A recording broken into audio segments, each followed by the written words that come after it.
Everyone. ನನಗೆ baking ಬರಲ್ಲ, but ಬೇಕಿಂಗ್ಗೆ ಬೇಕಾಗಿರೋ ಬೇಸಿಕ್ ಐಟಮ್ಸ್ ಎಲ್ಲ ಎಲ್ಲಿ ನೋಡಿದ್ರು ನಾನು ಪರ್ಚೇಸ್ ಮಾಡ್ಕೊಂಡು ನನ್ನ ಮನೆಯಲ್ಲಿ ಇಟ್ಕೊಂಡಿರ್ತೀನಿ. ಯಾಕಂದರೆ ಇನ್ಸ್ಟಾಗ್ರಾಮ್ ವೀಡಿಯೋಸ್ನ ನೋಡಿ ಆವಾಗವಾಗ ನಾನು ಒಂದು ಹೊಸ ರೆಸಿಪೀಸ್ನ ಟ್ರೈ ಮಾಡ್ತಾ ಇರ್ತೀನಿ.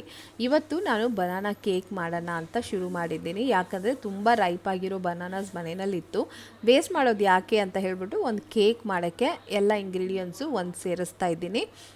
ಲೈಕ್ ಫಸ್ಟು ತುಂಬ ರೈಪ್ ಆಗಿರೋ ಬನಾನಾಸ್ ತೊಗೊಂಡಿದ್ದೀನಿ, ಶುಗರ್ ಹಾಕ್ಕೊಂಡಿದ್ದೀನಿ, brown sugar and eggs 3 eggs, maida. Instead of maida ನೀವು ಬಂದುಬಿಟ್ಟು ಹೋಲ್ ವೀಟ್ ಫ್ಲಾರು ಹಾಕ್ಕೋಬೋದು ಅಥವಾ ರಾಗಿ ಫ್ಲಾರು ಹಾಕ್ಕೋಬೋದು, ತುಂಬ ಚೆನ್ನಾಗಿರುತ್ತೆ. ಬಟ್ ಇವತ್ತು ನಾನು ಮೈದಾನಲ್ಲೇ ಮಾಡ್ತಾಯಿದ್ದೀನಿ.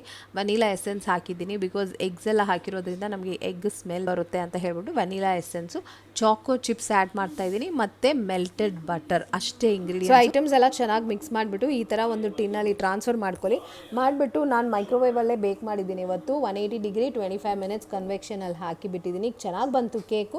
ಬಟ್ ಆದರೆ ಏನಪ್ಪ ಅಂದರೆ ನಾನು ಮಾಡೋ ಕೇಕ್ ಯಾವಾಗಲೂ ಮೈದಾನಲ್ಲಿ ಬಜ್ಜಿ ಮಾಡೋ ಥರನೇ ಇರುತ್ತೆ. ಬಟ್ ಸ್ಟಿಲ್ ಮನೆಯಲ್ಲಿ ಮಾಡಿರೋ ಐಟಮ್ ಹೇಗಿದ್ರೂ ಚೆನ್ನಾಗಿರುತ್ತೆ ಬಿಕಾಸ್ ನಮ್ಗೆ ಗೊತ್ತು ಏನು ಐಟಮ್ಸ್ನ ಆ್ಯಡ್ ಮಾಡಿದ್ದೀವಿ ಅಂತ ಅಲ್ವಾ. So I am super happy.